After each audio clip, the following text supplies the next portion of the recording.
Tá nossa convidada presenteando. Senhoras e senhores, com vocês, Gláucia Tavares, psicóloga, que recebe aqui um presentinho da Voar Personalizados. Uau! Seja bem-vinda, Gláucia. Obrigada. Que ótimo. Eu adoro caneca. Obrigada, Everton. Vai lembrar do Vim Te Super. Mostrar Ótimo. e da Voar Personalizados. Sem dúvida, sem dúvida. Seja bem-vinda, Gláucia. Obrigada. Gente, a Gláucia é psicóloga. Eu estive na Santa Casa para gravar uma reportagem para a Band na última semana. Me falaram que para falar sobre luta eu tenho que falar com a Gláucia. Então é claro que eu fui atrás dela, fui no Instagram e prontamente ela aceitou o convite. E aqui estamos. Gláucia, já com aquela pergunta icônica meio Marília Gabriela, né? Quem é Gláucia Tavares? Olha, obrigada, e acho muito interessante a história de quem é. Olha, eu não sou, eu estou, né? Eu estou aqui com você. Gosto muito da fala de Rubem Alves, quando ele diz que quando as pessoas se apresentam e apresentam um currículo vitae, ele prefere chamá-lo de currículo mortis, porque as pessoas apresentam aquilo que elas já fizeram, a caminhada já feita, né? E nesse momento que a gente está aqui, e é muito interessante, né, Everton? Porque se a nossa proposta é trabalhar os lutos, é também um convite para que a gente possa qualificar a vida. E a vida, ela se faz no presente. Evidentemente que a gente tem um repertório, tem uma bagagem, tem uma experiência, tem projetos futuros, mas as coisas acontecem aqui, né? E nesse momento, então, quem é essa figura que está aqui na sua frente, né? Então, tenho, sim, essa caminhada na formação como psicóloga, né?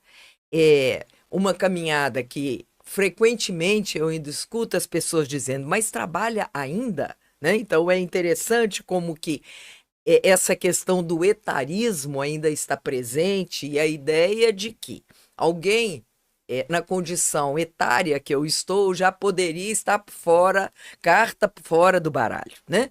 E me reconheço então, de fato, ativa no exercício da psicologia, da profissão.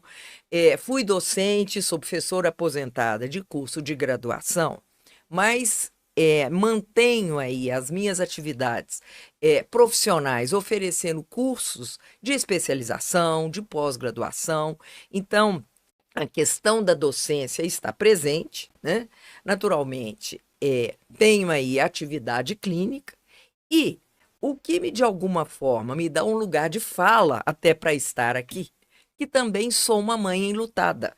Há 26 anos, eu perdi uma filha de 18 anos, e isso de alguma forma, né, Everton, foi algo muito significativo, porque eu na ativa, como docente, como terapeuta, como eu já contei um pedacinho, e, de modo geral, a ideia e a vida pessoal dos profissionais, de modo geral, se mantém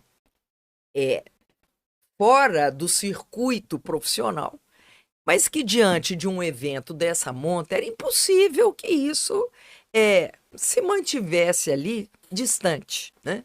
E houve, então, o que eu chamo de uma mudança paradigmática significativa, porque como não só como docente, os meus alunos que acompanhavam na época, eles participaram junto comigo do meu próprio processo de luto, como na própria clínica psicológica também, né?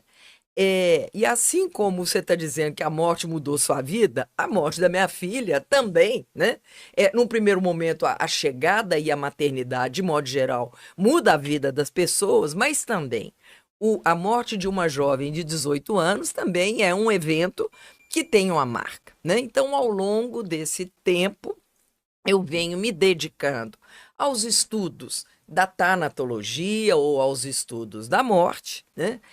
Assim como acompanhando enlutados. Então, nesse momento, esta é a minha bagagem, né? Faço atendimentos de famílias, né? Então, tenho uma formação como terapeuta familiar, faço os atendimentos na clínica e tenho, então, as atividades docentes, né? E por que a psicologia, Gláucia? Olha, essa é uma boa pergunta, né? E isso me leva lá ao passado, e um passado bastante longínquo, né? Até porque esse ano, então, eu completo 47 anos de graduação, né? 47 com mais 5 da graduação, são 52 anos, né?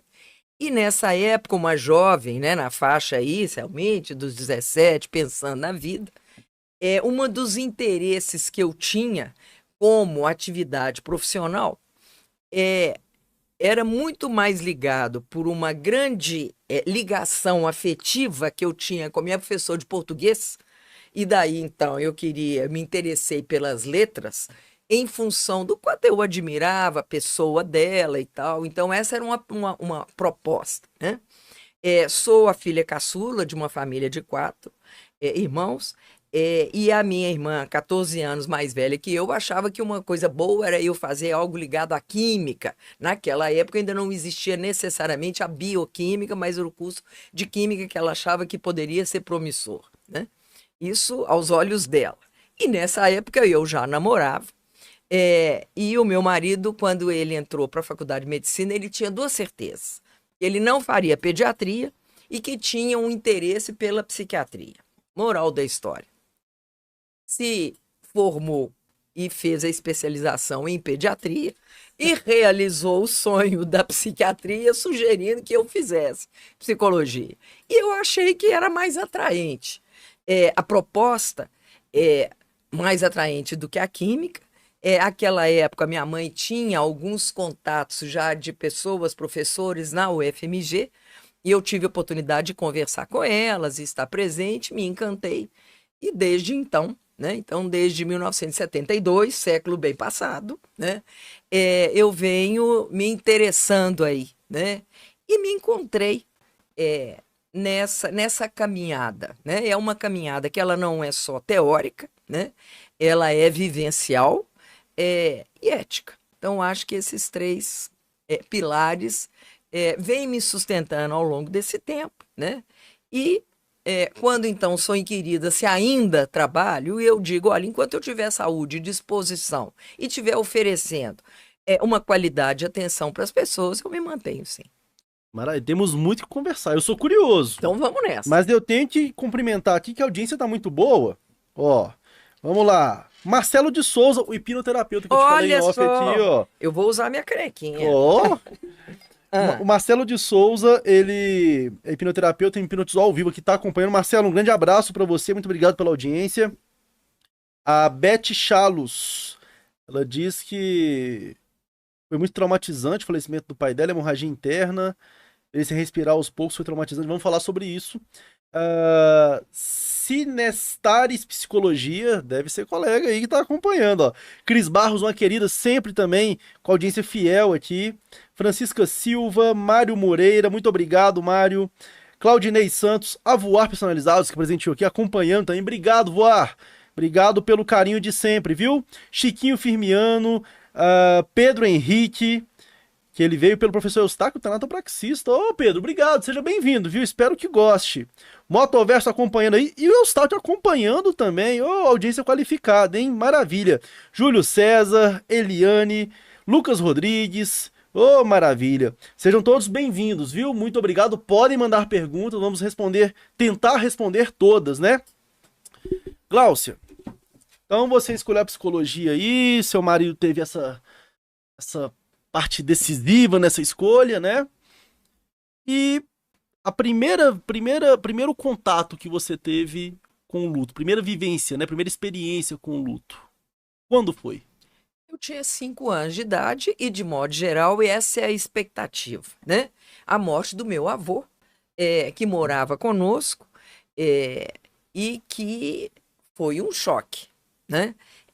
Era uma pessoa que me levava para passear e tudo mais, e a gente se curtia nessa idade, e eu me lembro muito, e é muito viva a presença e a memória dele, então foi o primeiro registro de uma perda próxima, foi do meu avô, né? O que eu acho que é um bom alerta, e como avó,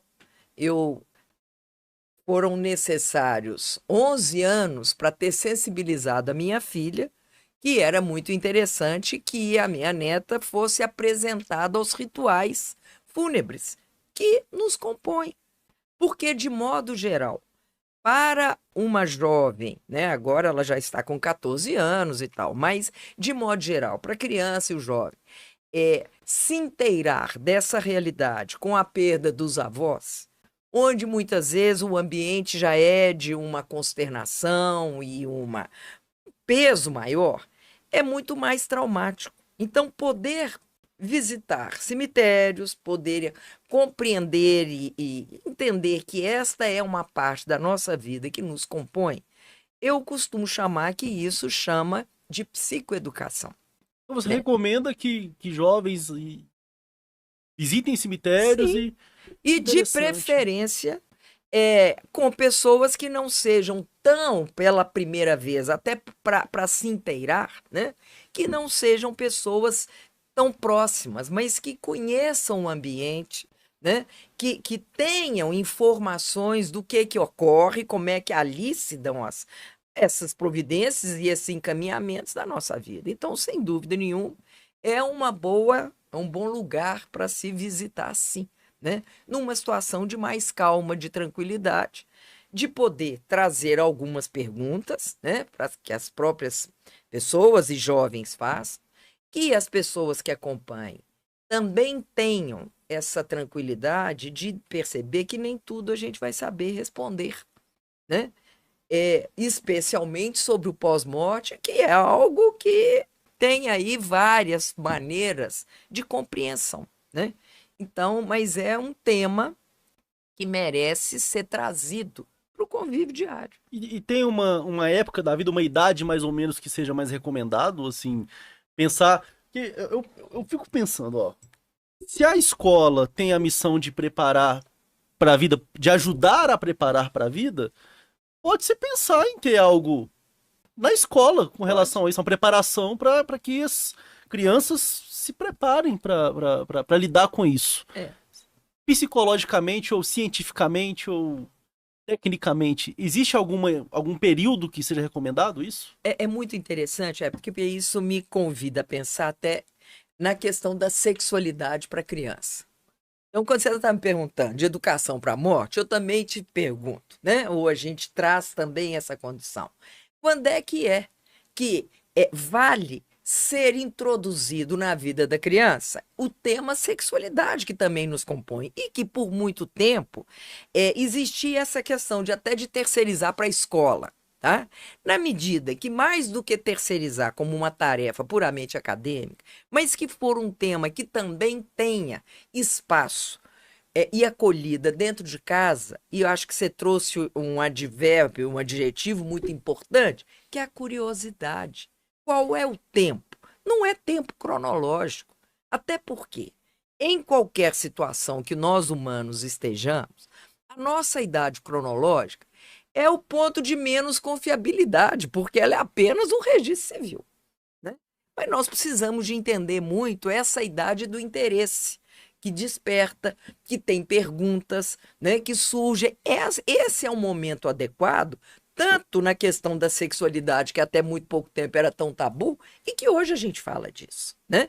E que não deve ser restrito exclusivamente para o contexto escolar, mas que essa integração escola, família, ela possa conversar, né?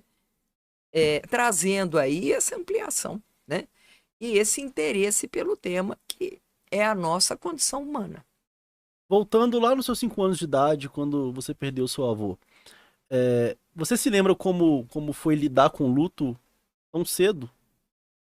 E aí eu acho que essas são mudanças que a gente vem fazendo, né? Porque se por um lado ainda existia aquela época, século bem passado, né? A ideia até da vestimenta, do luto, do peso, né? E de uma cobrança muito que era um ambiente muito pesado realmente, né? Essa foi uma marca, mas não tinha espaço de conversa.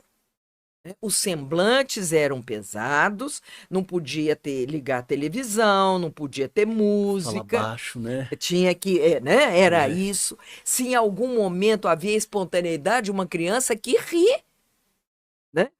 Até porque tristeza e alegria nunca foram antagônicas. elas são complementares. E isso faz parte da gente por inteiro. Uma tristeza que elimina alegria é véspera de depressão. É assim como uma alegria que rejeita a tristeza é véspera de mania.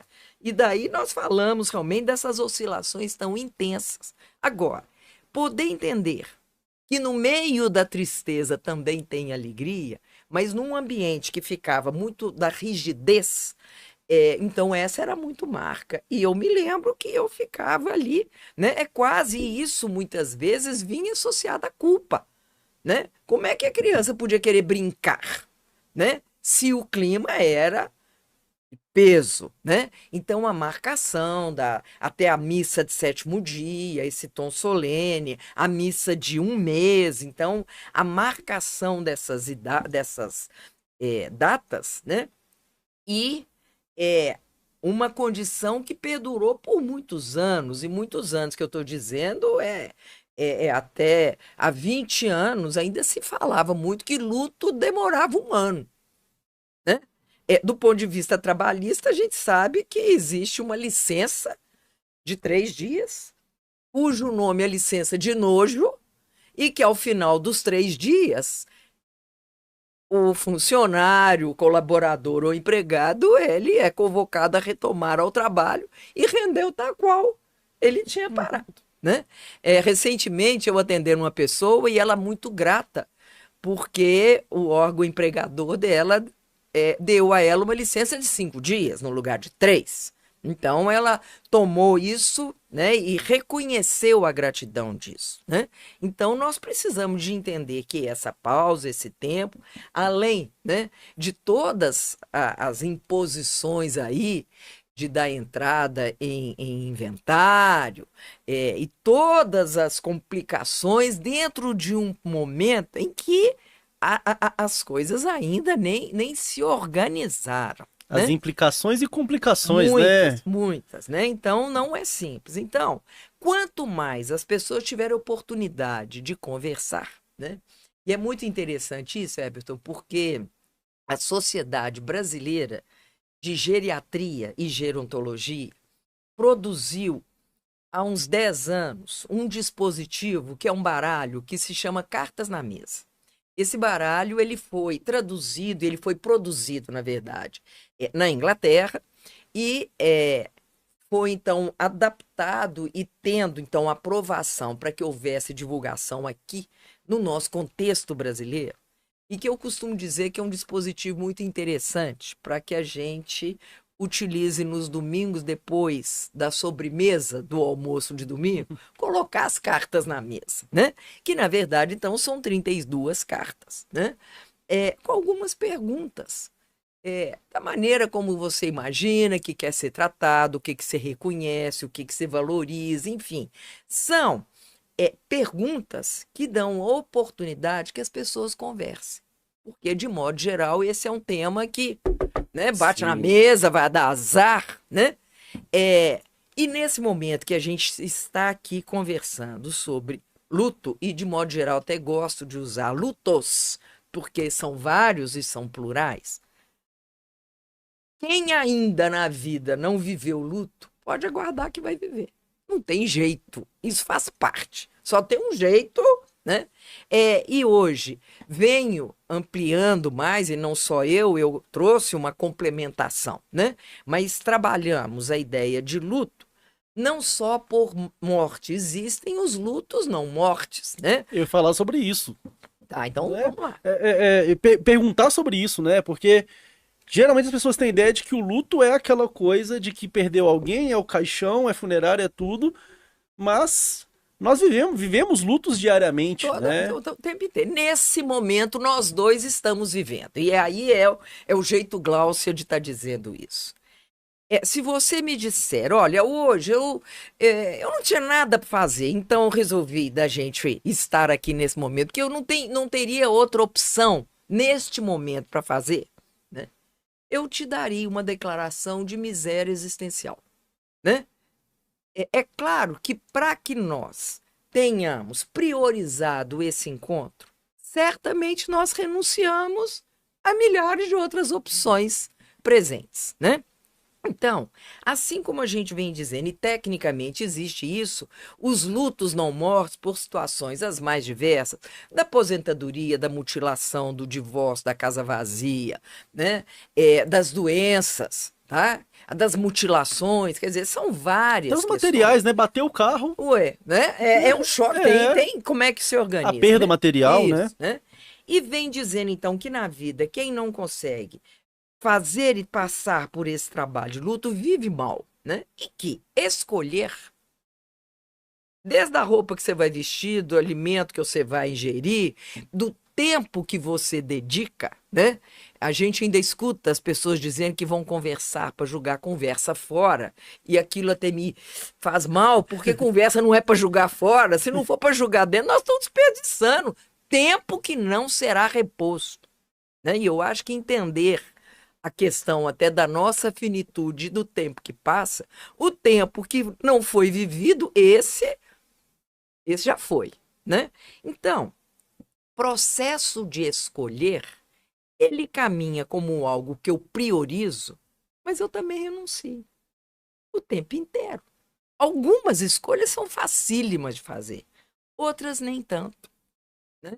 Então, administrar isso no simples do dia a dia é um exercício para balancear, né, essa história. E aí, na sua pergunta, né, se o meu primeiro luto, de fato, né, foi aí a questão da morte do meu avô aos 5 anos de idade, ao longo da vida, né, o grande desafio, de fato, foi a morte da minha filha aos 18 anos de idade, né? E, a partir daí, várias mudanças, né? 6 meses depois da morte dela, ela morreu 21 de abril de 98, no dia que o Luiz Eduardo Magalhães e eu tive dó, né, do Toninho Malvadeza. Mal sabia eu que o dia tinha 24 horas e no mesmo dia, ao final do dia, a minha filha também faleceu, né? E aproximando outubro, a minha grande questão é como é que a gente passaria Natal sem filho. Felizmente, tanto meu marido, eu, quanto a minha filha, que ganha aí a alcunha de sobrevivente, a, a irmã, então ela passou a ser a única aqui presente, né? Nós temos e tínhamos à época também uma rede de apoio, amparo muito grande de amigos, né? Mas na medida em que o tempo vai passando, né, algumas sugestões vão ocorrendo, muda de casa, sai daí, faz coisas, né? Porque às vezes é difícil para as pessoas irem à minha casa e se deparar lá que tem um espaço que tem a memória da minha filha, né? E a grande questão nossa a minha, era o Natal. Como é que passa Natal sem filhos, né? Aquela época, estamos então em 1998, a internet ainda estava mais incipiente e tal. Começamos a procurar nossa turma.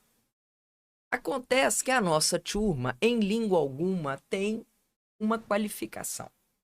Porque quando você perde os pais, você fica órfão. Quando você perde o companheiro, você fica viúvo, né? A coisa que a gente mais escuta é que a perda de filho é romper a ordem natural, cuja ordem natural não está registrada em cartório algum, né? Então a gente acha que a gente vai controlando. Também acontece, mas não tem nome, né? O nome mais próximo é o português de Portugal, que usa a qualificação de desfilhado, que também não pegou legal, né? Então era. E aí a gente procurando onde é que nós vamos buscar a nossa turma, né? A minha questão até como mãe, né, honrando também a vida da minha filha que estava viva, né? E eu acho que esse é um outro tema importantíssimo da gente trabalhar, que é o luto do filho sobrevivente, do irmão sobrevivente, porque muitas vezes se compara tanto com o outro que é idealizado, o outro não vai errar nunca mais, o outro virou maravilha e o outro está aqui, né? Então são questões que são impactantes, né? Mas, naquele momento, a ideia, então, era a gente reunir, num primeiro momento, pais que tinham perdido filhos. Só na minha família eu era a quinta. Falei, gente, né? E é interessante isso, né, Everton? É só você pesquisar algum tema que você começa a perceber que ele tem muito mais aparições do que a gente, enquanto ele não Você era vai de preocupação, desenrolando. vai É. aparecendo, né? E eu sei que então, em outubro, nós reunimos 12 casais que tinham perdido filhos. Meu marido e eu, né? E assim como ele já referia a ele, né? Na sugestão da minha escolha profissional, né? E é um grande parceiro e continuamos aqui quando eu propus, olha, vamos buscar nossa turma e tudo mais. Para a nossa primeira reunião, essas foram as palavras que ele me ofereceu. Olha, eu não sei onde isso vai dar, mas eu estou com você. Eu quero chamar atenção para isso. O tanto que isso consola. Não estou nem à frente, nem atrás, estou ao lado, eu estou com. Estar com faz toda a diferença, né? Bom, reunimos e, passados agora, né, nesse próximo outubro, a gente completa 26 anos, temos uma rede com várias unidades em Minas Gerais, no Brasil e fora do Brasil, né? Se inicialmente teve essa marca de receber exclusivamente pais que tinham perdido filhos, hoje a rede se expandiu. Antes da pandemia, nós já recebíamos profissionais de saúde que sim lutavam por pessoas que eles acompanhavam e que elas morriam. E eles queriam ter um espaço para eles também expressar essa dor. Porque até então, esse tipo de experiência estava no pacote dos lutos não reconhecidos, né? No nosso segundo livro, o meu marido, como médico e pediatra, neonatologista, acompanhando, ele cunha o termo de luto paralelo, que é o luto do profissional de saúde, que ele não tem uma ligação consanguínea com as pessoas, mas tem uma ligação de uma história que ele acompanha, né? E que ele também se enluta. Então, nós já vínhamos recebendo, antes da pandemia, profissionais de saúde enlutados, perdas, então, de entes queridos que não eram só por consanguinidade, né? Na pandemia, e a partir daí, mantivemos rapidamente as reuniões online, e depois retomamos e temos, então, a nossa rede AP, que é apoio às perdas irreparáveis, né? Essa rede surgiu, então, pelo luto, a perda da sua filha, Foi, aos 18 aos anos. 18 anos. Você perdeu sua filha, você já era psicóloga, já tinha essa preparação, digamos assim, para lidar com isso, mas bem entre aspas mesmo, É, né? Eu acredito que uma preparação técnica, talvez, mas a vida não é técnica, né? Cada um lida de uma forma. Mas como que foi? Vamos separar a psicóloga Gláucia e tá. vir com a mãe Gláucia. Como que a mãe Gláucia reagiu à perda? Foi repentino? Foi acidente de carro. Acidente? Então, A última cena, a grande preocupação da vida dela era o teu fio de cabelo fora do lugar, né? Porque ia para um churrasco. E quando recebemos a notícia, já era óbito, né? Primeiro, a notícia primeira foi que tinha havido um acidente. Fomos ao pronto-socorro, lá, pelo fato do meu marido ser médico, ele teve entrada, lá ela não estava. Ele ligou, então, para a polícia rodoviária, deu as coordenadas do acidente. Ah, não, o acidente tal, só teve uma morte. Uma tal de Camille. O que o senhor é dela? Pai. nossa, Mas eles não sabiam, não sim. sabiam. Então, né, eram 4 jovens, só morreu um, ficou até barato, né? Mas foi dessa forma. Bom, a mãe. E aí é muito interessante quando você diz de preparo, porque até na própria formação do psicólogo, esse tema não era abordado. Quem introduziu isso pós a morte da minha filha na formação do psicólogo foi eu. Nossa, Não existe isso na graduação, aliás, em graduação nenhuma, nem da medicina.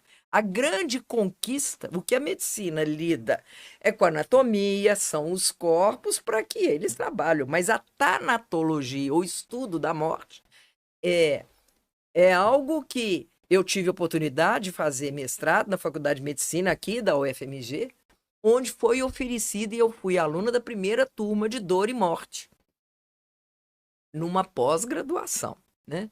Na segundo módulo, que é essa disciplina, você está perguntando da mãe, eu estou falando da filha, daqui a pouco a gente Sim. volta, né? Mas no segundo módulo, eu fui convidada também a ser docente dessa disciplina, né? Mas a mãe, então, isso que eu estou dizendo, não havia até na minha formação preparo para isso. Agora, uma marca, e eu costumo dizer que as coisas elas estão conectadas, no ano de 97, portanto, no ano anterior à morte da minha filha, eu li um livro de um rabino, Harold Kushner, e esse livro se chama Quando Coisas Ruins Acontecem com Pessoas Boas. E nesse livro é o relato dele como rabino, contando a história dele de acompanhar o filho, que teve uma doença que chama progéria. Essa doença, os órgãos da criança, e no caso do filho dele, que era aos 14 anos, ele tinha os órgãos senis, os órgãos envelheciam. Então, tinha um corpo adolescente, mas órgãos envelhecidos. E nessa desproporção, aponta realmente para uma morte, e foi o caso. E a leitura desse livro me impactou muito. Me impactou por vários sentidos, né? Primeiro, pela frase com que ele abre o livro, né? Quando ele duvida da onipotência de Deus. E isso passou a fazer muito sentido. Porque se a gente tem uma ideia religiosa de um Deus onipotente, onde é que cabe dor? Que Deus é esse que escolhe? Olha, para o Hébito ele está livre dessa, mas eu vou dar esse pacotinho para a Glaucia. Porque a onipotência faz isso, né? Mas quando nos dá liberdade, né? E se existe na nossa vida liberdade, nós também estamos sujeitos a várias movimentações, né? Bom, então, como mãe, a leitura desse livro me ajudou muito. E mal sabia eu que ele teria uma aplicabilidade para me acalmar. E eu comecei a entender que a minha tarefa como mãe, ela não esgotou e não esgotava no sepultamento da minha filha. E a minha tarefa como mãe também era preservar a minha filha viva. É nesse aspecto que a gente precisa também de entender. Que é claro que foi um grande baque, mas se isso fosse motivo para a vida perder sentido, eu estava jogando a filha morta, a filha viva fora. Eu não podia isso, né? Então, sim, né? Venho de uma formação como terapeuta familiar. Não era isso que garantia, mas me dava elementos até para buscar também amparo nessa condição, né? E entendia isso. Se existe alguma conexão, buscar a minha base é também inspirar para que espiritualmente a minha filha pudesse buscar o caminho dela e aqui a gente se organizar. Então, essa foi a minha função, né? E como mãe, quando eu propus ao meu marido que a gente buscasse a nossa turma, não era a psicóloga que estava ali buscando a turma, era uma mãe buscando outros pais, outras situações semelhantes, que é claro que não são iguais, mas compartilhando experiências, né? Então, essa foi a trajetória. Mortes repentinas, e eu posso dizer isso, eu também tenho lugar de fala nesse sentido, porque minha mãe, ela faleceu com um infarto, e eu tava trabalhando em um show, e eu soube que ela, na verdade não me falaram que ela já tinha falecido, só que ela estava passando mal. Eu cheguei lá e eu tinha esperança ainda. Mas a morte repentina, ela vem daquela forma que você perde o chão, perde o lugar e não sabe o que fazer, né? Quando você recebeu a notícia da sua filha, e aí você, a mãe e psicóloga, a mãe que geralmente é a mãe, a própria palavra diz a mãezona, que aí tem o marido e tem a filha. Naquele momento, inclusive eu quero te perguntar se você está à vontade para falar sobre Claro. isso. Naquele momento que recebeu a notícia do falecimento da sua filha, o que você pensou naquele momento? Pensando assim, na mãe, como é que eu posso dizer? Da forma mais humana possível, assim, tipo, a sua filha que Ela tem quantos anos? Qual a diferença de Acho que idade um entre ano e as meio. duas? Um Um ano e ano e meio. O meio. que a Glaucia pensou naquele momento com relação à filha e ao marido? E à família como um todo, É, né?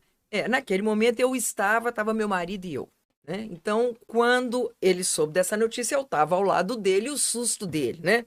Só morreu uma tal de Camille, quem é? Sou eu, pai, né? A ideia é que nós nos fortalecêssemos ali, até porque tínhamos que contar para nossa filha, né? E a sensação, então, era isso, não encerrou. Nossa condição como pais não encerrou. E ao longo dos anos, e hoje, passados 26 anos, eu posso afirmar que a gente só morre mesmo quando a gente foi esquecido. Porque, evidentemente, que hoje é uma lembrança mais tênue, mas ela não deixa de existir. Ó, por acaso, menino, esqueci de contar, por acaso eu tive outro filho? Não, né? É claro que isso me compõe, né? Então, poder entender que tem dor, de que maneira que a gente pode acolher a dor, e acho de verdade que a maior perda que a gente pode ter é a gente perder a oportunidade de aprender com uma pancada dessa. Porque são muitos aprendizados, muitos, né? E inclusive isso, o aprendizado da gente valorizar esse presente porque ele passa. É o que eu falo às pessoas, até que hoje não tanto mais, quando eu vim te mostrar, passou a abordar o segmento funerário, falava, nossa, que jornalista fúnebre, mórbido, não sei o quê, não sei o quê. Eu respondo assim, eu falo sobre a morte para valorizar a vida. Claro. E, como eu falei que a morte mudou minha vida, hoje eu vejo com outros olhos tudo. O ar, eu respiro com mais vontade, sabe? Claro, É aproveitar a aguinha que eu bebo aqui, claro. aproveitar cada momento. Cumprimentar aqui mais pessoas chegando aqui. Maria Antonieta, a Cris Barros disse que o luto pode ser uma perda, pode ser uma separação, pode ser uma amizade, perder o emprego, com certeza, Cris. A Jussiane disse que tem uma rede de apoio faz toda a diferença. A Eliane disse que passa pelo luto desde os 3 anos, quando o irmão de 4 meses morreu. Depois, com 14 anos, foi o pai, com 6 anos a irmã, e agora vai fazer 5 meses que a mãe morreu. Nossos sentimentos, viu, Eliane? Agora, a Gláucia, psicóloga. É, receber a notícia do falecimento de alguém é impactante, é pesado, é um baque. Agora, dar a notícia também é algo delicado. Uhum. Tem alguma recomendação, orientação? Existe alguma forma de que. Para fazer isso? Que eu me lembro. É um caso até engraçado. Que quando a mãe faleceu, minha tia ligava tem muitos parentes. Aí ela tinha um texto já, ela tava com texto. E a ligação era a mesma, era umas 20 vezes. Oi, fulano, tudo bem? Aí chorava, e só não. Aí desligava. Eu falei, oi, fulano, tudo bem? E aquilo. Sei. E isso ficou marcado em mim. E quando eu fui dar a notícia pra minha tia por telefone, eu fiquei sem saber como que eu ia dar. Eu não saía. Ah, aconteceu e tudo, eu não. Será que eu falo de uma vez? Será que eu não falo? O que que eu faço? Existe uma recomendação? Várias questões, né? Um segmento que, a partir desse trabalho com a morte, com as dores, com as perdas, veio junto com isso o trabalho dos cuidados paliativos e até compreensão disso. Eu coordeno, em parceria com uma outra psicóloga, Marília Guiar, uma pós-graduação nas ciências médicas em cuidados paliativos. E um dos jargões que se falam muito quando as pessoas já estão, então, fora de possibilidades de cura e que estão chegando, que, de modo geral, são comunicações de más notícias ou comunicações de notícias difíceis. E eu costumo dizer que não é a notícia que é má ou boa, é o jeito. Né? Então, quando você me pergunta como é que diz, é o jeito. Né? É o jeito olho no olho, né? É o jeito que, se for possível, um encontro pessoal, né? aqui é muito diferente. Hoje não tem dúvida que o WhatsApp ele facilita muito a nossa vida, né? Venho eu pessoalmente quando quero falar com alguém, mando uma mensagem para posso te ligar, né? Ou posso estar com você? Você está disponível? Olha, tem algo para a gente conversar, né? Então, essas questões. Acho que preparar esse jeito de fazer, porque não é o conteúdo que é a coisa mais significativa, mas é o jeito, né? Eu me lembro com essa questão, né, da minha condição, aí sim, de integrar a mãe enlutada com a psicóloga enlutada, e passei com esse trabalho com a rede a receber muitas pessoas enlutadas, tanto na nossa rede de apoio quanto na minha clínica particular, né? E especialmente na pandemia, a demanda foi muito grande. Se tivemos uma diminuição drástica da parte aí dos entretenimentos, a parte psicológica ficou aguçada. Eu nunca trabalhei tanto na minha vida, né? E com muitas perdas, muitas ameaças e tudo mais, né? Então, nesta condição, poder ter a oportunidade desse encontro olho a olho, isso faz toda a diferença, né? E de dizer, olha, a sua dor me dói, essa condição também me dói, mas o fato é esse, né? Assim como poder comunicar isso para adultos, como também para criança, que é um outro lado, né? De como poder informar, como poder trazer esse tema para que essa condição possa ser absorvida. Há casos comuns, né? Somente em idosos e enfermos que, quando acontece algo na família, escondem. Tipo, um Aham, idoso, aí o filho falece e não falam. é. O que você acha sobre isso? Olha, eu vou de novo compartilhar a minha experiência, né? Quando a Camille, né, minha filha, 18 anos, morreu, a minha sogra já estava acamada há mais de 5 anos, a minha mãe com processo acelerado de Alzheimer, né? E eu tinha pelo menos 5 para poder achar que a ordem tinha sido bastante fora do lugar, né? Bom, no caso específico da minha sogra, ela estava realmente bastante desligada, não tinha nem meios. Mas a minha mãe, com Alzheimer, ela estava por ali, né? E nós dissemos para ela, né? E ela esteve na cerimônia e naturalmente ali achando que é festa, porque muitos jovens, uma movimentação, coroa de flor, que festa é essa, né? Algumas vezes ela olhava para mim e falava, caiu no buraco porque foi acidente. Depois ela acabou também me deletando, porque eu acho que a absorção desse tipo de situação, e é interessante como é que são as próprias proteções, né? Então, para ela, aquela realidade de perder uma neta e era a neta caçula e tinha ali um carinho muito grande, também é muito difícil. E hoje, como avó, eu posso dizer, né, que se a dor dos pais é muito grande, a gente não vai, dor a gente não compara, mas a dor dos avós de ver os filhos sofrer também não é fácil, né? Mas são condições que nos compõem, né? Então, desta forma, e quando você me diz, de novo, se há interesse da pessoa e conexão, olha, quer saber do que está acontecendo? E é incrível, porque se há um processo realmente de uma demência, e a informação entra e sai, não fixa, mas foi passada, né?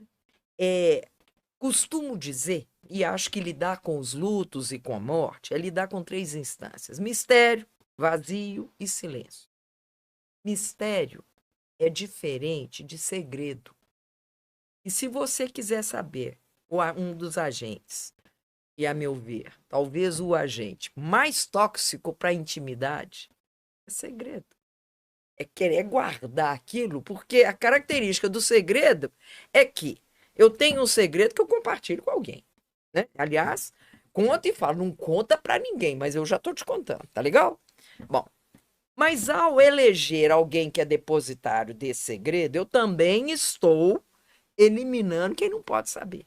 E isso é um jogo de poder. Isso é uma forma tóxica de relação, né? Então, esta blindagem em nome de proteção, E a gente precisa de ter essa clareza, né, Heber? Como que proteção e tortura estão tão próximos? Uma superproteção, ou fazer com as melhores intenções algo que eu protejo o outro, mas que eu estou excluindo ele de participar, isso é tortura. Né? Toma essa água que é para o seu bem, mas eu não quero. Não, toma. Fale, toma, ué. Né? Um elemento essencial chama autonomia.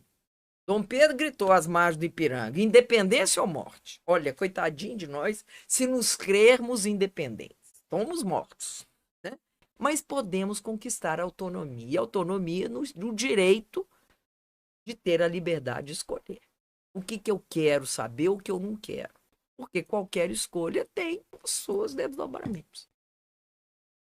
Pergunta interessante aqui, ó, enviada pela Jussiane Marinho.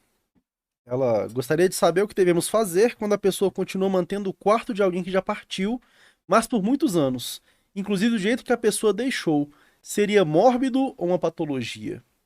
Inclusive a mãe da Marília Mendonça mantém até hoje o quarto dela do jeito que estava, né? Eu tive uma oportunidade de receber uma família que foi indicada pela arquiteta. Para eu receber essa família, então, para um trabalho. E a condição era essa. Essa arquiteta, então, foi contratada para fazer o projeto A Casa Nova, eles estavam construindo e tal, e tinha o quadro do fulano. E ela, em reunião com as pessoas, até que um dia a arquiteta falou: olha, eu quero conversar com o fulano, porque afinal de contas, nós estamos fazendo o quarto dele, o que interessa e tal. O fulano tinha falecido há 10 anos. Nossa. Então, estou dando não era nem história de não mexer no quarto, é fazer um outro, né?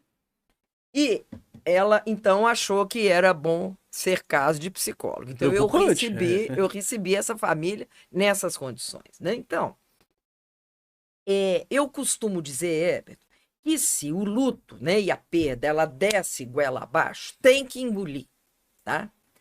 Dentro disso, existem outras determinadas escolhas que a gente tem o direito realmente de exercê-las e fazer. Então, dizer, olha, tem que tirar tudo. Tudo que começa tem que. Aliás, eu lembro de um cliente que dizia, olha, até recentemente eu achava que essa era uma locução verbal. Eu tenho que, tu tens, que ele tem, que não é um verbo. Né? Então, nós precisamos de ter cuidado e entender o que é isso, porque a gente, e na psicologia isso acabou tomando domínio público, né, de dizer que não podemos julgar. E não pode julgar o outro, não pode julgar, né? Eu sou filha de jurista e a vida inteira eu aprendi a função do julgar e entender as culpas. Negligência, imperícia, imprudência, né? Então estava ali. E é uma temeridade a gente não julgar se essa conversa nossa tá boa, se tá atendendo as pessoas que estão, se essa água que a gente está bebendo é de boa procedência. Então, julgar é diferente de condenar. Quem não compreende, condena.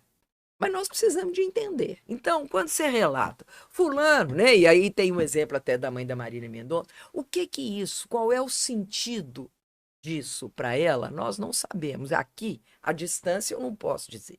Né? De que maneira que, e isso não tem dúvida, que o que mata a morte é a memória. Agora, é uma memória que ela não é necessariamente concreta. Não é o quarto que traz a Marília, mas é integrar a relação amorosa que desenvolvemos pela Marília e que mantém ela viva conosco. Né? Então, nesse território dos lutos, a gente abre mão, de fato, da coisa para o simbólico. Né? E eu costumo dizer que luto é a gente perder do tampo da mesa para baixo. Que é o pé da mesa, né? É o concreto. Do tampo da mesa para cima, o céu é o limite. E a gente pode buscar situações que sejam simbólicas. Eu me lembro que eu abria o armário da minha filha e fechava rápido, porque eu queria manter o cheiro. Que a gente... Essa é a terceira dimensão que a gente aprendeu. E a gente pega, a gente quer pegar, quer ouvir, quer ver, né? Então, poder ir entendendo e abrindo mão da coisa, e isso não quer dizer deslealdade à memória, e poder preservar uma relação amorosa que não rompe. Uma das definições clássicas de luto era rompimento de vínculo. Hoje nós não falamos de vínculo que rompe, nós falamos de vínculos contínuos. Agora, contínuos numa outra dimensão, que é uma dimensão que eu não vejo, que eu não pego, mas que tem presença. E aí Carlos Drummond de Andrade fala lindo disso, né? Falta não é ausência. Né? A ausência é um estar em mim, e sinto a branca, tão pegada, que ela está aqui. Né? Eu tenho uma neta que hoje tem 14 anos, naturalmente tem 26 que a tia faleceu, e essa neta com 4 anos dizia para mim: ô vó, o Deus sabe que eu tenho saudade da tia Cacá. Eu acho isso de uma beleza, né? De uma pureza, você se permitir ter saudade de algo que você não viveu e que hoje a neurociência explica e chama-se neurônio espelho, porque ela conhece a tia pelos nossos relatos. Ó. É bonito, né? Nossa. Tem beleza, Adão. É emoção. Sim. Assim como seus filhos vão conhecer sua mãe, sim, claro, pelo seu relato. Uau! Você falou aí então sobre o abrir e fechar a porta lá pro cheiro ficar e tudo. Quanto tempo você conseguiu se desprender dessa questão material barra sensorial e ficou mais no coração? É processo. Ainda existem coisas, e aliás, coisas muito interessantes, né? Porque eu acabei não mudando de casa, mas o quarto foi reorganizado e que, especialmente na pandemia, aí que foi muito usado, que eu precisava de espaço, né? E entre isso, então, tinha um sobre-armário com coisas da Camille. E eu, então, quando eu tirei essas coisas que estavam ali, eu telefonei para minha filha e falei: aqui, o que você vai querer da sua irmã? A minha neta escutou e falou: não joga nada fora. Ela nunca foi lá ver. Ela não sabe o que tem, mas está guardado por ela e para ela. Tá ali. Então, isso não acaba, né? Hoje, de fato, são... Né? Assim como existem os museus, existem referências, né? Existem questões. E eu achei muito interessante e eu respeitei o pedido da minha neta. Ela tem o direito de conhecer a trajetória da tia. Gostei da sua neta. Eu também gosto dela. E ainda hoje você vai ao cemitério? Tem algum tipo de dia de finados, as famílias costumam ir. Você costuma fazer esse tipo de coisa? Eu costumo dizer que cemitério é brechó. Depósito de roupa usada, né? Então, já fui, né? Não tenho essa obrigatoriedade da ida, né? Meu interesse, inclusive, era ter levado a minha neta para conhecer, né? E quando houve até isso, 11 anos depois que a minha filha permitiu, né? E que ela foi a um velório de uma pessoa até conhecida, mas não era o avô e nem a avó, era uma pessoa até querida ela, mas com muito menos impacto e tal, né? Era no mesmo cemitério, visitar a sepultura da tia. E ali eu me orientava para ir na sepultura, tinha mais tempo que eu não ia. Quem achou foi a minha neta. Achei, né? E teve um impacto também, né? Mas não é necessariamente o local que eu estabeleça esse encontro, né? Esse encontro tá cá, ele tá comigo, ele tá aqui dentro. Eu já fui por alto em uns 300 cemitérios. E eu não consegui voltar até hoje no cemitério. Olha só. Eu não pisei lá. É muito louco isso, né? Claro, é claro. Aquele é você foi em uns. Isso. Né? Mas exatamente, ali é né? Exatamente. É diferente. Eu não sei como que eu vou reagir.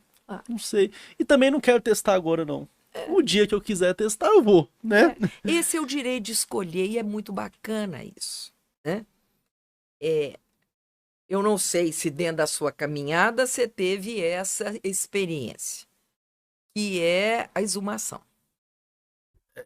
Não, já acompanhei da minha avó, Isso. né? Da minha mãe não, continua lá.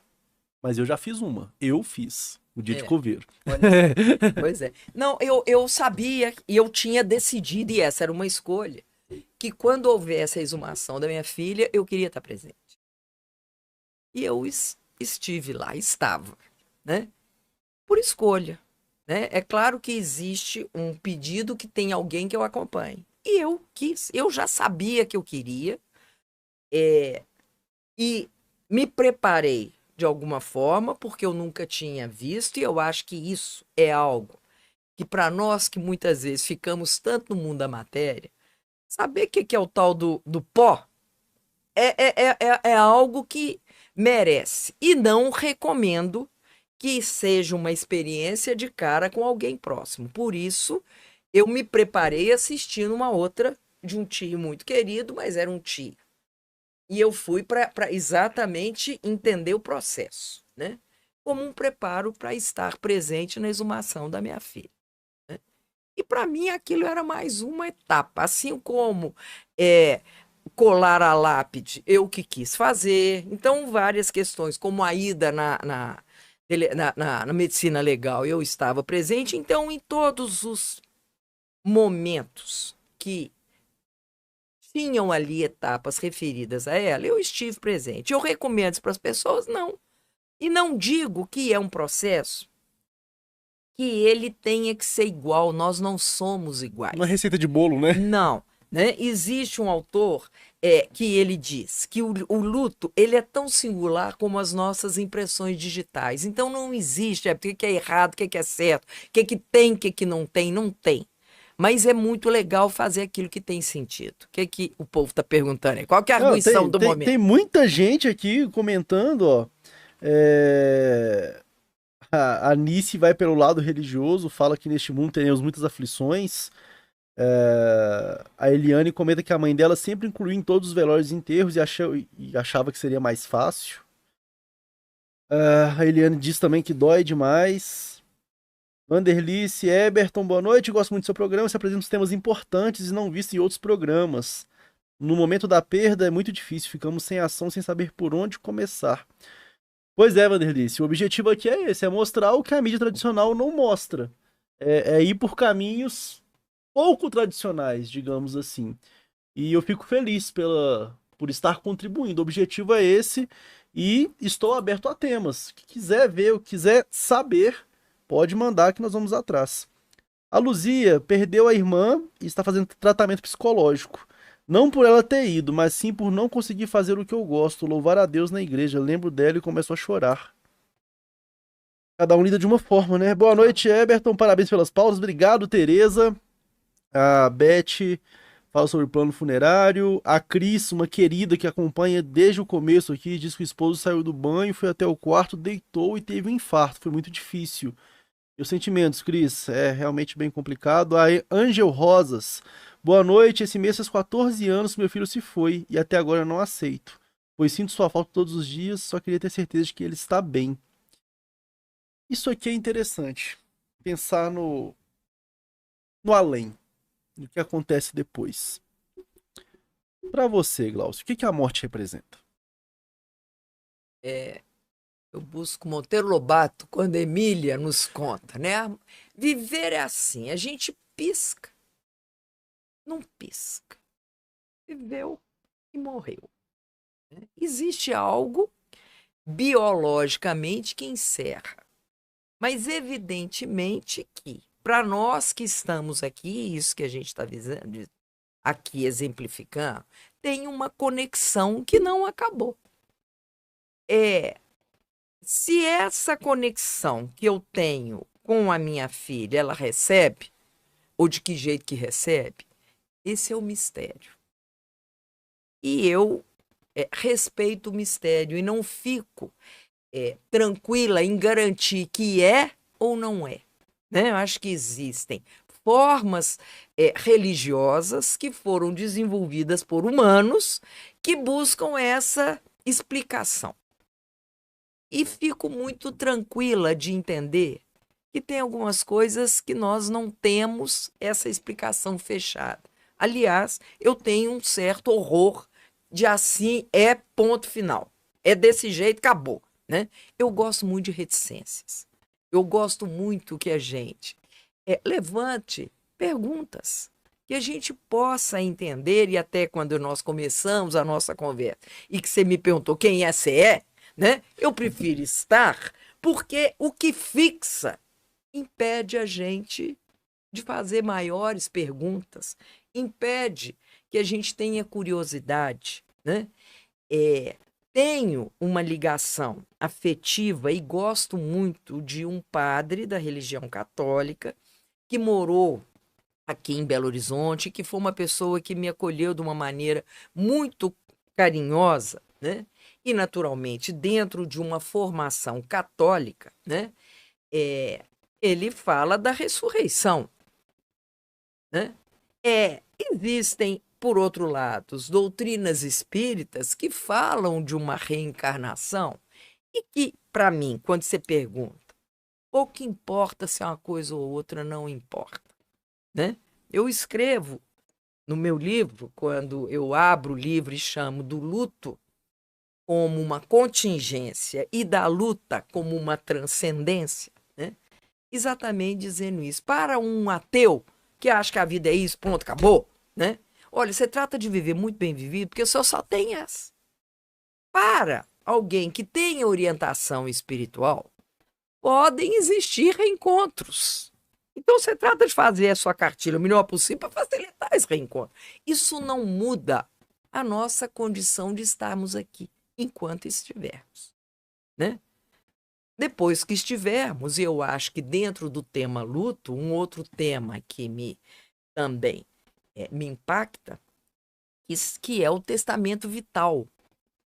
Originalmente, as diretivas antecipadas de vontade, que é também dizer como é que eu quero ser tratada quando eu não puder escolher, especialmente quando eu estiver doente, né? E dentro das várias situações, e tive oportunidade, tanto meu marido e eu, nós fizemos o nosso testamento vital, e como o fato dele ser médico facilita para ter orientações médicas, porque tem pessoas que falam assim, eu vou colocar que eu só quero ficar no CTI 3 dias. Eu vou ali dar um passeio. Não existe isso, né? Evidentemente, mas existem indicações e tal, né? Bom, mas entre as coisas todas, a gente comentando, né, que gosto aí de um vinho, no meu caixão, por exemplo, eu escolhi que eu não quero flor, eu quero rolha de vinho, de preferência os bons vinhos que eu já bebi. Você já escolheu isso? Eu já escolhi. E acho, Eberton, que nesta caminhada, lidando e administrando o meu luto pessoal, acompanhando tantos enlutados na nossa rede, são posições diferentes, organizando a família, mas também cuidando da minha terminalidade e da minha finitude, porque também vai acontecer. E aos senhores ouvintes que estão aqui presentes, ao Jonatas dali, se ainda acha que não vai morrer, né? Ou ainda usa assim, se por acaso algum dia, não, meu bem. A pergunta é quando, que a gente não sabe quando, mas que vai, né? Querendo, achando bom ou não, vai, né? Que a gente possa viver dignamente até esse momento. Então, eu prefiro estar cercada de rolhas que possam ser depois recicláveis. Se quiser aproveitar, faça um bom proveito, mas eu não quero florzinha. Então, isso já está expresso. Que legal, que interessante. Primeiro pedido inusitado que eu vejo aqui em Belo Horizonte. Olha, que legal. E aí, prefere ser sepultada, cremada? Não, isso ainda não decidiu ainda. Aliás, eu tenho oportunidade, né? E faço até consultoria lá, o pessoal do... Pode falar nomes comerciais, né? Pode. Do Pio Park, onde eu tenho ali grande. Já gravei lá. Adoro, né? Estive lá semana passada, né? E é um trabalho belíssimo, cuidado. E ali eu tenho várias posições ali, de acompanhar como consultora, de acompanhar como familiar, né? E é uma ideia que ela é muito linda, né? É muito bacana. E eu acho que quando você diz que a morte mudou sua vida, né? E entendermos que a nossa morte pode dar vida para uma árvore, né? E que não é uma árvore apenas a árvore em si, mas o que ela representa é o símbolo né? Esse símbolo dessa vitalidade tem questões aí muito Sim. bacanas para É um trabalho bem. Pra quem tá assistindo aí e boiou, é, Bioparque é um cemitério, né? Um cemitério aqui que fica em Nova Lima, região metropolitana de Belo Horizonte, em que tem uma pegada ecológica e um memorial mais acolhedor, digamos assim, é né? muito lindo. É uma floresta de memórias, digamos assim, e que a pessoa que a falecida, ela é cremada e as cinzas são levadas para uma estufa com uma sementinha, num recipiente biodegradável, e você pode ir acompanhando aquela semente vingando, se tornando uma muda, e depois, até arrepio, ó, e tem a cerimônia pra ir lá e plantar a muda. É muito legal. É Eu muito estive lindo. lá tem muito tempo, quando tava começando ainda, tava construindo, essa destinação, além de ser muito bonita, é ecologicamente correta, Claro. porque eu não posso generalizar, mas cemitérios, principalmente os públicos, são altamente poluidores. Sem Então, dúvida. né, nós temos que pensar nisso também. Ainda com algumas questões. Isso também vem sendo demonstrado que a ingesta de medicação pesada nas 72 horas pré-morte é 500 vezes muito maior do que a pessoa tomou a vida inteira. E essa medicação pesadésima vai para o lençol freático. Então, existem realmente questões, e hoje, né, se no Brasil é criminalizada a eutanásia, que, aliás, essa palavra ficou corrompida, porque a princípio a eutanásia era boa morte, né, eu defendo a ideia que deve ser também criminalizada a distanásia, que é esse prolongamento absolutamente, com isso que eu estou dizendo, com doses excessivas, onde o que está querendo ali é paz para poder fazer de fato um fechamento e uma passagem digna, não é entupir de medicação. Né? Existe um chargista que foi colega de turma do meu marido, médico também, que é o Lor, e ele tem uma charge em relação a essa história, que é uma sepultura, e pela sepultura passa uma cânula com soro para ir lá para baixo. Né? Eu acho que a distanase é isso. Né? Então a gente tem que entender que isso não é desistir das pessoas, mas é poder realmente fazer esse momento que ele seja digno e não desta maneira absolutamente nada futilmente indicada. Né? Vale, e aí é interessante quando você está dizendo, eu estive lá no Bioparque semana passada, né? Quando estava sendo feito o lançamento de um livro, que é O Dom de Cuidar, e eu participei ajudando lá a fazer essa coordenação dessa roda de conversa, que foi muito legal. E ao final, uma das pessoas presentes se referindo então à proposta do Bioparque como jardineiros das memórias. E eu achei lindíssimo, lindíssimo. Né? Então, esse plantio, desde as cinzas, nessa primeira urna, que é uma cerimônia com um cuidado, uma forma tão bacana de fazer, e depois esse transplante lá para Nova Lima, né? Porque o berçário é aqui no Sion, né? É um lugar que merece ser visto, né? E eu tenho a honra de estar lá com eles em vários momentos. É uma iniciativa incrível, eu aplaudo mesmo. Eu, na minha caminhada como jornalista especializado no segmento funerário, posso me auto-intitular, eu já vi transformar em diamante em Curitiba, a Isso. Diamond, mandar para o espaço, literalmente, né, pela NASA, a Space Memorial, sensacional também. E várias outras formas de destinação que você pode transformar no souvenir, né? Pode fazer o que quiser. Agora, a do Bioparque eu acho uma ideia sensacional. E ainda que a árvore tenha um QR Code ali, né? Claro, aquela né? do ecológico com o tecnológico. Eu acho muito Com a interessante. humanização, com Sim, capricho, com cuidado, é uma delícia. sim. Além de tudo, o Hugo ainda foi colega da Camille, minha filhota, ainda tem mais essa ligação, né? Que é o Então, grande empreendedor aí sim. do projeto, né? Ah, que legal, hein?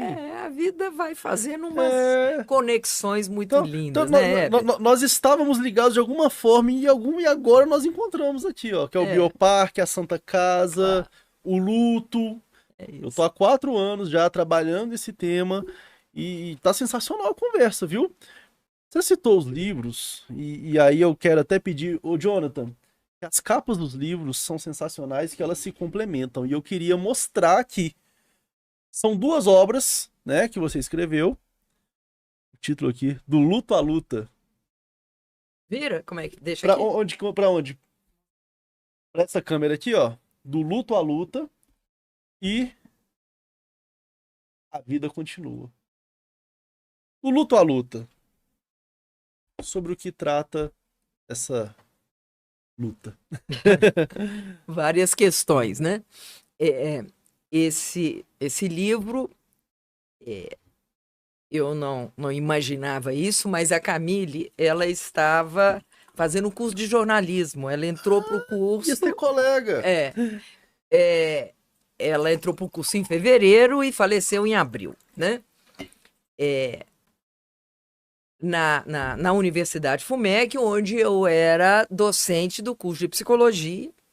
Ela foi a primeira turma de jornalismo e eles então denominaram essa turma de Turma Camille Tavares. Então eram os meus meninos.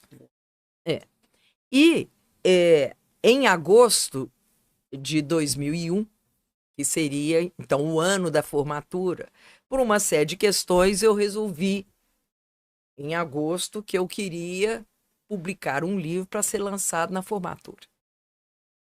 E aí meu marido, muito grandão, e quando ele quer me demover de alguma ideia, ele fala: meu amor, minha querida, não vai dar tempo. E eu adoro esses desafios. Bom, De então, agosto a dezembro? de agosto a dezembro, Uau. esse livro foi feito. Foi feito e foi lançado, né? E, naturalmente, ele não foi feito só por mim. Esse livro, então, ele é escrito em 3 partes. Na primeira, como mãe, como psicóloga, eu escrevo sobre a busca de transformação. Na segunda parte, eu convidei, então, pessoas que refletissem sobre perdas na vida, que não necessariamente só mortes, perdas amorosas, perdas por mutilação e por aí. E na terceira parte do livro, convidei pessoas que prestassem homenagem aos seus entes queridos. Nós já tínhamos a Rede AP, né? E dali, então. Então, reunindo esses textos, nós conseguimos, de fato, ter essa produção e foi lançado na formatura. Então, o mote maior era, de alguma maneira, retribuir à turma que prestou essa homenagem a Camille esse livro. Então, esse foi assim, né? 14 anos depois, as coisas tinham se transformado, mudado, e aí surgiu a ideia da escrita de um novo livro. O primeiro livro, ele ficou com um nome forte, o do Luto à Luta. Eu me lembro muito quando eu estava saindo da FUMEC, descendo e eu gostando de brincar com as palavrinhas. No livro tem o glossário, que é o jeito Gláucia de brincar com as Glossário, palavrinhas. boa. E aí veio o do Luto à Luta. Então o desafio para o segundo era muito mais o nome, como é que seria, né? E um dia, conversando até com um ex-aluno e um amigo, e eu ali bem agitadinha, que você já viu que eu sou, né? E eu falando igual que não, porque eu não sei como é que vai ser esse negócio de livro, como é que vai ser o nome desse livro, porque você sabe, né? E a vida continua. Você acabou de dar o nome, né? Então, ele me contou o que eu falei, né? E, na época, então, eu pedi a filha de um amigo, então, ele que também participou aqui, né, tanto na edição desse como esse, são edições particulares, e ele, então, compôs, a filha dele. A ideia da vida é formada por frases que os enlutados tinham dito. Ela recolheu alguma das frases e, com isso, ela fez o contorno do corpo. Licença, vou pedir pro Jonathan mostrar aqui. Jonathan, consegue mostrar? Aqui, ó. Consegue É, dar uma aproximada? Eu não tinha. Quando vê assim, parece que é um pontilhado, né? são Ó. frases. Apoio e perdas irreparáveis, grupo fundado pela psicóloga Glaucia Tavares e seu marido, o médico pediatra Eduardo Tavares. O luto nos transforma, nunca mais seremos os mesmos. A gente é feito pra acabar, a gente é feito pra caber. Um tempo longo existe pra espera, em outro tempo fugaz existe pro encontro. Caramba! E a única Lindo! condição que eu quis é que no nariz coubesse a vida. Por quê? Porque sem respirar, a vida não vive, né? A respiração, a transpiração, a expiração, e morrer é expirar. Expirou o nosso tempo de conversa, né? E uma expiração que traga inspiração. Então, esse é o movimento fisiológico da vida. Que lindo! E esses Não, traçados não, é genérico, não, genérico, não, né? não é minha filha, não, Aham. não é, né? E Mas que aí, lindo. aqui era outra pegada, né? Se aqui tinha uma urgência e um desafio do marido dizer não vai dar tempo, e deu, né? Aqui a gente pôde viver uma calma diferente, então foi uma obra produzida de uma forma diferente. Nessa época, meu marido e eu estávamos completando 50 anos de namoro. Eu gosto de namorar, né? A bodas de casamento será ano que vem, mas nessa época era só o namoro, né? Então, esse livro vai para os 7 anos aí de existência, né? E nós, então, escrevemos juntos. E a gente nomeia ser infeliz ou ser aprendiz, né? E quando eu digo que a maior perda que possa existir é a gente perder a chance de aprender. Aí é muito pesado, né? Depois, então, na segunda, acompanhando a editoração do primeiro livro, na segunda parte a gente também convidou, e aí temos teóricos, já pessoas que se aprofundam e são referências sobre o tema luto no Brasil e fora do Brasil, né? E na terceira parte, pedimos então pessoas, algumas que escreveram no primeiro 14 anos depois, e outras pessoas que também se dispuseram a prestar homenagens e depoimentos. Então aí construímos as duas obras, né? E tem outra pela frente aí? Tem pensado em. Pois é, eu tenho escrito muito no Instagram, né? Tenho feito os meus conteúdos e as pessoas têm pedido muito para que eu reúna esses textos, né? Para uma publicação, né? Então, tá, tem aí. A princípio, eles estão todos ali publicados na minha rede, tanto no Instagram quanto no Face. E quem quiser comprar, quem quiser ter acesso a essas obras, como faz? Pode acessar as minhas páginas, glauciatavares.psico, né? Ou a Redeap, www.redeap.org.br, Ó, né? então, glauciatavares.psico. Inclusive, o Vim Te Mostrar tá seguindo lá. Pra ficar mais fácil, busca lá a Glaucia lá no nosso hall lá de quem estamos seguindo, que aí você consegue ter acesso aí às obras da Glaucia. Que sensacional, viu? Que eu fiquei encantado com essa jogada de frase aqui, que vendo daqui não parece que são frases, né? Muito legal. A Eliane comenta aqui que se sente perdida depois que a mãe se foi. Eliane, eu sei bem o que é isso. Jussiane disse que não sabia sobre o testamento vital. Inclusive, Jonathan Nunes, pode anotar, por favor, que isso é uma pauta sensacional. E não é a primeira vez que reforçam Eu sobre isso, indico a né? Luciana Dadalto como uma grande amiga e a grande referência, e com quem eu fiz ela e a Carlinha. São duas advogadas, né? E que trabalham especialmente. Hoje elas difundiram isso para o Brasil, elas têm o site. É uma conversa muito boa. Queremos fazer. Jonathan Nunes já pode colocar aí na próxima. O Mário tá elogiando, ó. Falou que o programa tá top. Com certeza, né? Que conversa. Uau! Foi um retorno em grande estilo. Retorno sensacional. Muito obrigado, viu? Nó, tô encantado. A Eliane disse que já falou pra doar o corpo pra ciência, só que ninguém aceita. Pois é, Eliane, eu gravei uma reportagem sobre isso na Doutor UFMG. Enio Cardilho, professor, e ele doou o corpo dele lá. Sim, sim. Só que pra doar, a família tem que aceitar. Isso aí é uma discussão interessante, né? Muito. Que mesmo com testamento vital, mesmo você com carteirinha, se a família na hora não quiser, E não o vai. testamento vital hoje no Brasil, ele não tem ainda força de lei. Nos Estados Unidos, os testamentos vitais são anexados na geladeira e estão ali, né? Aqui, ainda no Brasil, não tem. Ela tem muito mais uma força moral, né? E é um documento que você faz e tem assinatura de 3 pessoas que se compõem e se alinham a essas decisões, né? E será que existe algum movimento? Eu acho que é bom até conversar com o advogado sobre isso. Você sabe se tem algum movimento para que tenha validade jurídica? Pois é, isso ainda não tem. Tomara que a Luciana traga aí, ou a Carlinha, boas informações a esse respeito, Vamos né? batalhar para isso. É isso aí.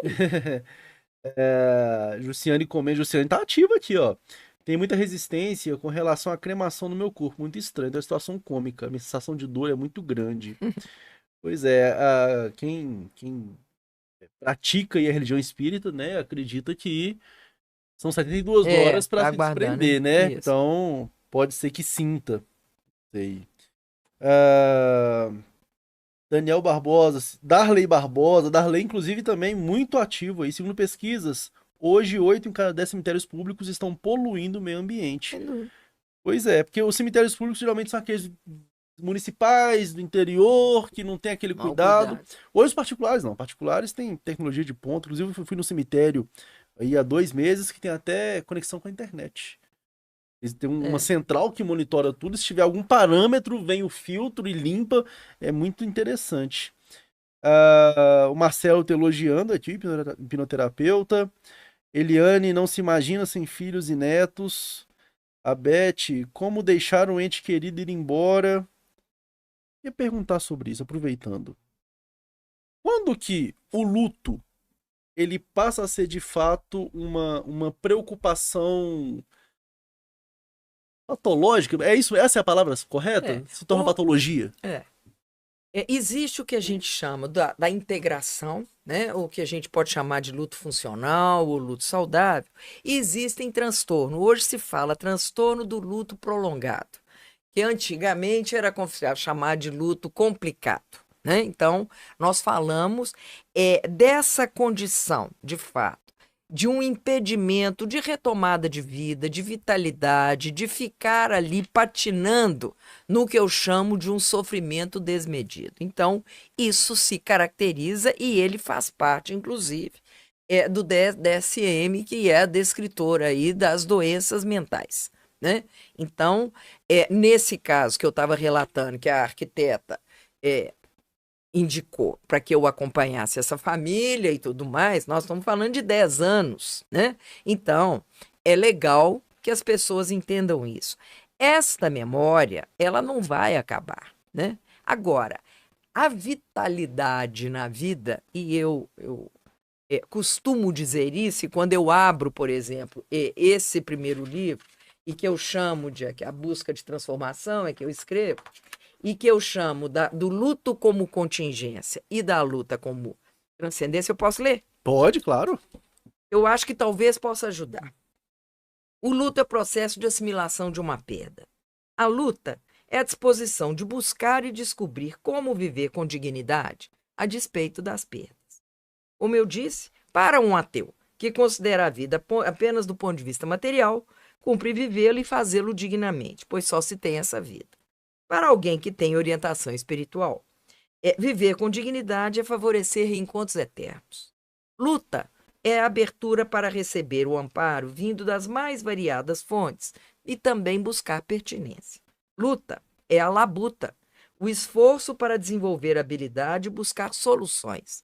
Não ficar paralisado no soluço das perdas. Abrir-se para só lições. Aprender e empreender projetos, sabendo que nem tudo é possível. Luta é a capacidade de continuar a sonhar, a despeito das perdas. Luta é a manutenção do espaço aberto para a imaginação, conectada a condições reais. Luta é o desenvolvimento da capacidade de usufruir e desfrutar o que está disponível. Minha luta, articulada ao meu luto, começou quando me dispus a estar presente e participar de todas as decisões que envolveram o velório e sepultamento da minha filha. Minha luta se efetivou quando consegui receber apoio, permitindo-me recusar algumas iniciativas que não faziam sentido e também pedir o que considerava estar precisando. Minha luta continuou quando, junto com Edu, marido, e Ivana, filha, reorganizamos nossa família, convivendo com a ausência da Camille de forma saudável. Minha luta desdobrou-se na criação do AP, onde busquei parceiros e me nutri pelo meu próprio processo de compreensão e também por acompanhar a restauração de muitos dos seus componentes. O trabalho manual, tanto com a cerâmica quanto o mosaico, contribuiu para organizar minhas emoções, sentimentos, pensamentos e ações. Houve abertura para novas restaurações e constantes reparos. Oferecer seminários sobre o tema me capacitou, tanto teoricamente quanto profissional e pessoalmente. Como mãe, mesmo de uma filha espiritual, cabe-me ainda a tarefa de não atribuir a ela a perda do meu entusiasmo, convertida em rigor, mas descobrir e manter o meu vigor. Eu acho que aí responde o que você está dizendo. Luta, portanto, é escolha e decisão de sermos capazes de ir além do sobreviver e aprender sobre o viver. Luta é aceitar que a vida, mais do que ordem, tem propósito e é proporcional. Proporciona-nos tanto perdas quanto ganhos. Pronto, acho que eu respondi. Sensacional. E chamar de filho espiritual também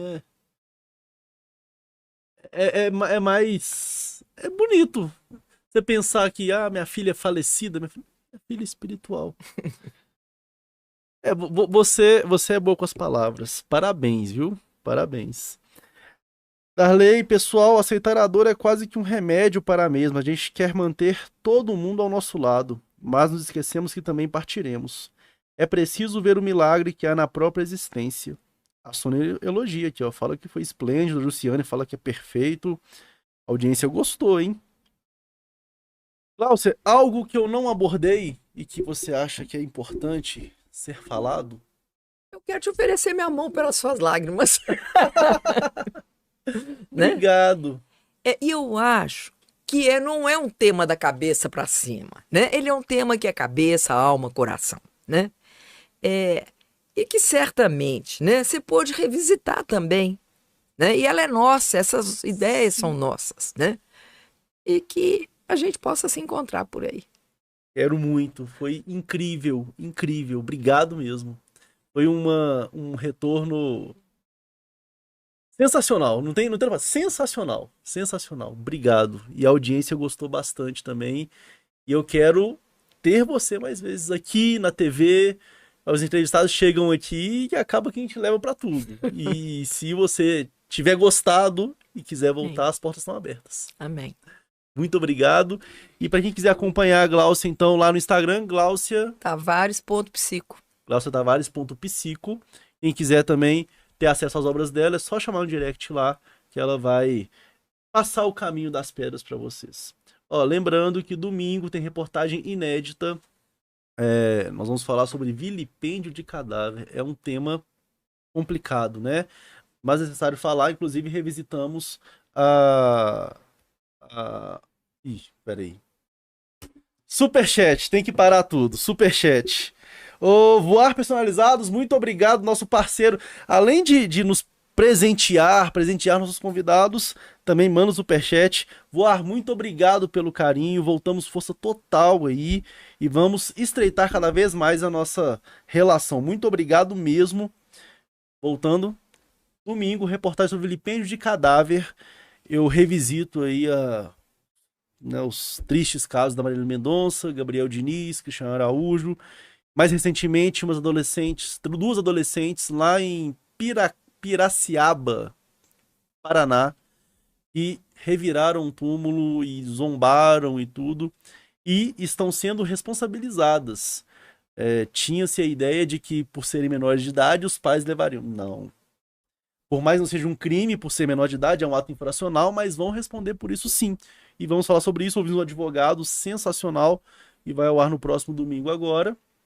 E amanhã, Jonathan Nunes e eu estaremos onde, Jonathan? No Bosque da Esperança, um coveiro MC, buscando personagens diferentes. Um coveiro MC, vamos gravar, estaremos, quem tiver no Bosque da Esperança amanhã, estaremos lá. E mais uma vez, Glaucia, muito obrigado pela presença, por disponibilizar estar aqui numa noite de quarta-feira, passa de 10 da noite, ó. E as portas estão abertas, os microfones também, tiver pauta legal, pode mandar também.